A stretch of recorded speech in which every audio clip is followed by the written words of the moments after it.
Hi guys, it's been a little while since I've done an update and thought I would give everyone a bit of a tour, let you know what we're up to.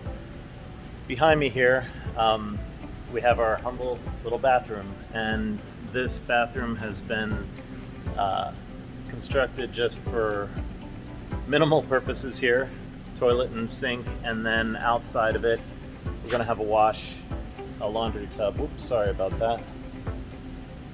To wash our hands when we're dirty and everything, and then probably a small kitchenette over here. I apologize, it's a little bit messy trying my new selfie stick out here. We've been doing a lot in the shop that I have been so busy I haven't put any updates out, but you can see behind me there, we've got a whole bunch of electric that's gone in over, well, you can't see a lot of the electric, but we've got a ton of electric that we did over the past month, putting it in on the ceiling. You can see the branch runs coming across, and those branch runs go down to our main supply over here where we have our 480 and 207. That's right in this area. Sorry for the crazy bad camera work there. Selfie stick, I'm not used to it.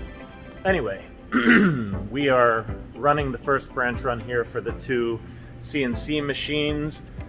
They're going to be hopefully moved into their final resting spot here this week, and then we'll be able to hook them up. We have our air compressor. Ooh, I guess I had to show you that.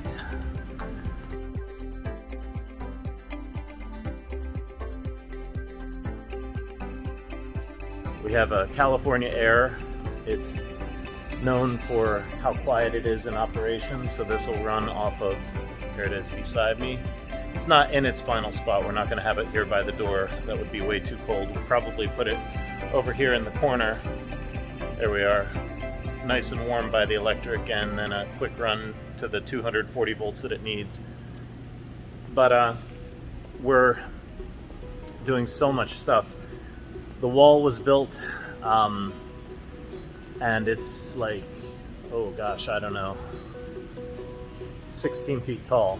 So the wall is up. It's giving us the side walls now where we can push our equipment out to. You can see the line behind me for our sewage. We do an upflush toilet that'll go up and catch the drainage line then going out of our area.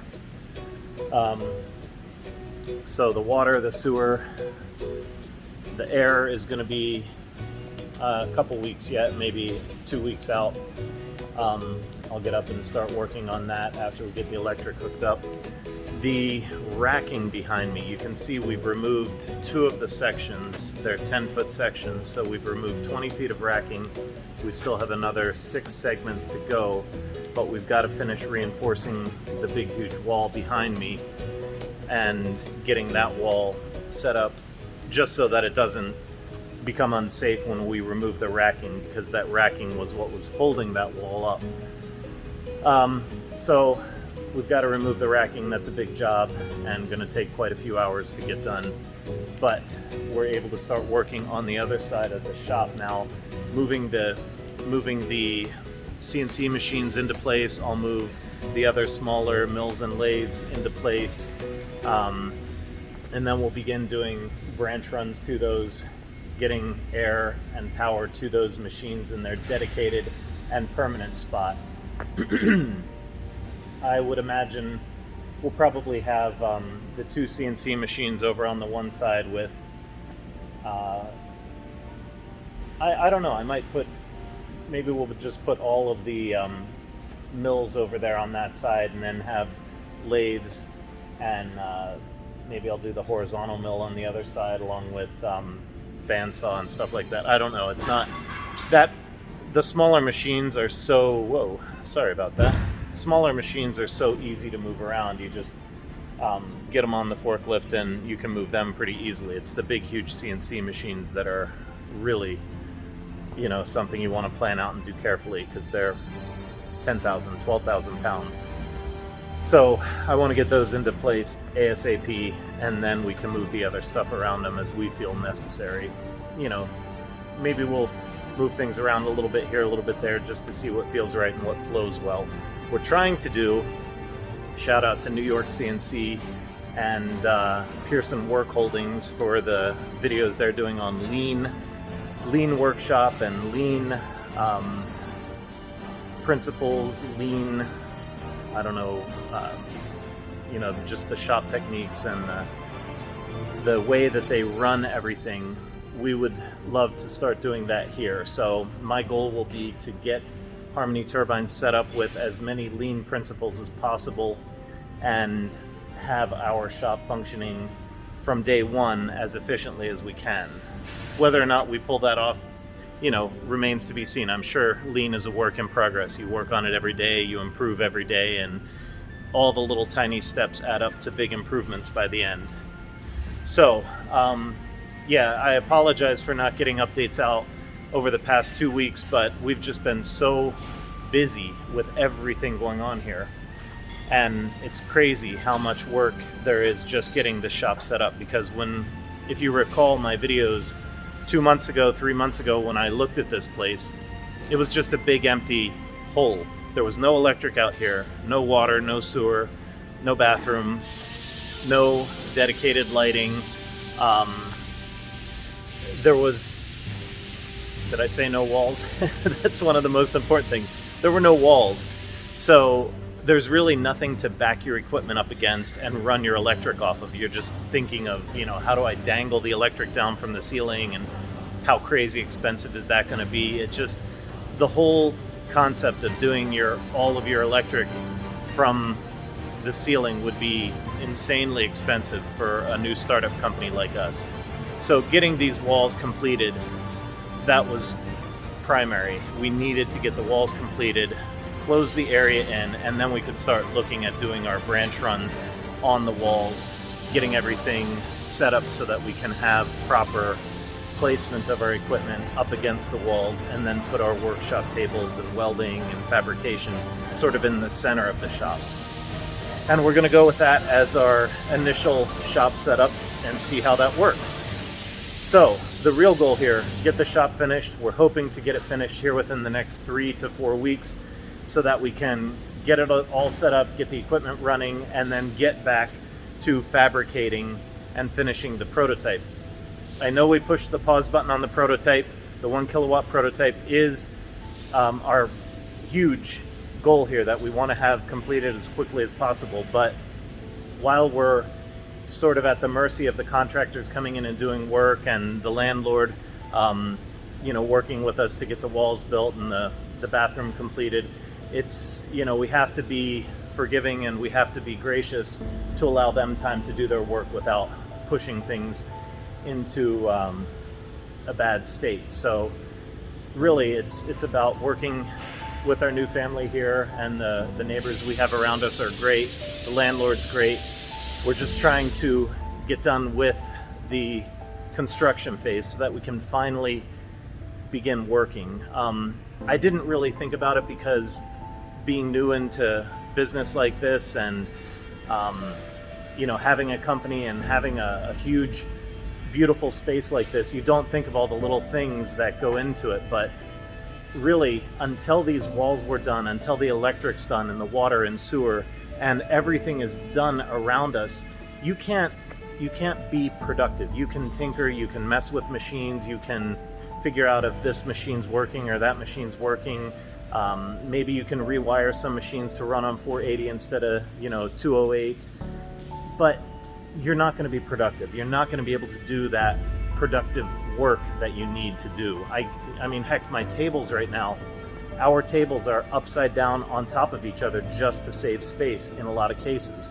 You can see behind me here, we've got a whole bunch of these tables just sort of stacked up on each other, and in a totally unusable state, because we're just trying to save space right now to allow the final removal of all this racking behind me, to allow the finishing of the bathroom, and even just the other wall here that was just completed 2 weeks ago. So the side wall, the back wall, it's all coming together to where we can finally begin to use the space correctly. So all that to say, we've been working hard, we've been working our tails off. It's just a matter of getting everything coordinated so that we can finish these last pieces. The 1 kilowatt prototype, good news is with the machines that we have now, we're going to be able to produce those perhaps even more cost effectively than originally thought. So where I was saying $10,000 would be our price point for the 1 kilowatt unit, the good news there is that price may come down. Now in the beginning, when you're a startup, you have to be super careful and not underprice your products initially so that you have enough money in your budget to continue operating. So I want to be careful about that. But the beauty of all of this around us is we now have everything we need to produce the parts, to fix something if we get something wrong, or to tweak something if we need to adjust a setting or a size of a part or whatever it is. If we would have just gone out, not purchased any of this equipment behind me, and we would have simply gone and asked third parties to produce the parts for us, it would have been a situation where we could have spent $30,000 getting that first 1 kilowatt prototype done, and then anything we got wrong or anything that needed to be adjusted or tweaked would have been redo it. Let's spend another $10,000, $15,000, $20,000 on getting more parts created, getting more parts adjusted. It would have been very quickly up into $100,000 before we even had that 1 kilowatt prototype completed. Then we would have been sitting here with a completed prototype and no real way to continue the work and start producing more. So we made the decision that we were going to buy the equipment preemptively, get the equipment in here, because that would, number one, allow us to finish off the prototype with this equipment, and then number two, move directly into production, low volume production. And that's where all of you need us to be. You need us to be into low volume production so we can start getting the units out and putting the units into your hands. So that's our goal. We're trying to do that as quickly and efficiently as possible. And it really, I think it's going to turn out to be a wonderful move that we did this in this way. Yes, we hit the pause button on the prototype for a couple months to get the shop set up.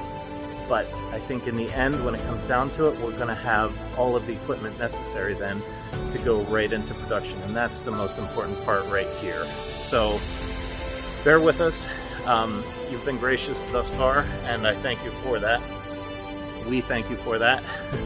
We have 3 new interns, students that are coming in and working on occasion with us as their time allows. They're from the robotics team local here to the Palmyra area, and it's great to actually have their additional help and expertise in the areas that they enjoy. They're learning a lot as they come in, and it's sort of a symbiotic relationship where we're getting the benefit of having a couple extra hands when we need it to move things, or just an extra set of eyes to watch as we're moving things around, but they're really excited to dive in and get working on the prototype.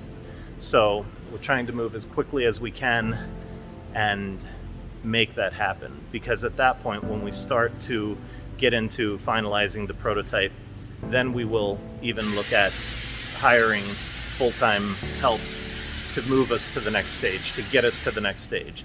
And all of these things are just gonna be a domino effect and cascade off of each other. So I think that's about it. I'll post pictures while I'm walking around talking. I'll use the pictures to get rid of any bad spots where I'm jiggling the selfie stick around. And just stay tuned. We're working as hard as we can. I want to thank every one of you for what you've been doing so far, hanging in there and believing in us. And I guess at this point, we'll keep you updated as we progress. But I'm guessing the end of February, we should be pretty much finished with the shop setup. It's right now the 4th of February. So we've got, let's say 4 more weeks to finish this shop setup up. get everything in its place, get power to everything, get air to everything, and finally jump back into fabricating that 1 kilowatt prototype and finishing it off. That way we can test it, because testing and validating its performance is where we've all been holding our breath, where we've all been waiting for that data to start coming in. So the really cool news is I may have said this before, but the landlord said that it was okay with them to put our prototypes up on the roof here. The roof is like 35 feet up in the air, so it'll have amazing wind. If you can say Pennsylvania has amazing wind, but amazing for our area. Unobstructed wind, and that'll be one of the most beautiful parts about this. As we build the 3 and the 5 kilowatt unit, we'll be able to put them up on the roof as well and be testing them, to be doing performance tweaking and testing and validation right here local at our shop at Harmony Turbine headquarters. So that's what it's all about, guys. Keeping it efficient, keeping it clean, keeping it simple for all of you. Okay, thank you and take care. Harmony Turbines. We now have the power to change the world.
Okay guys, I've just finished putting all the power to this machine.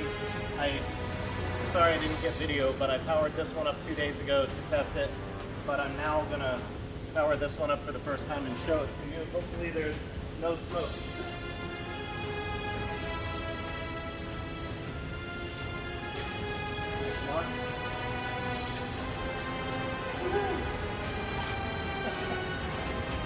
No smoke yet. No smoke. Good. This one's noisier. Got the fans running.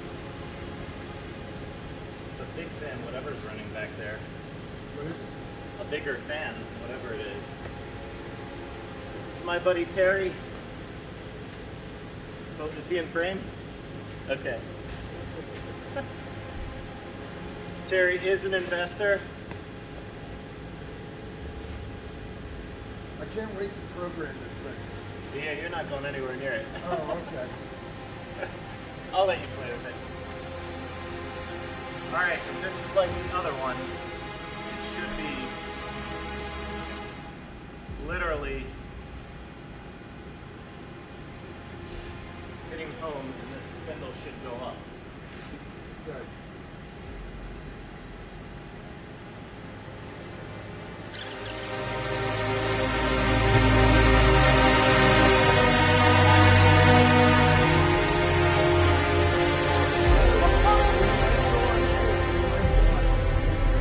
Oh, yeah. All right. Excellent. Apparently I did something right. Yeah.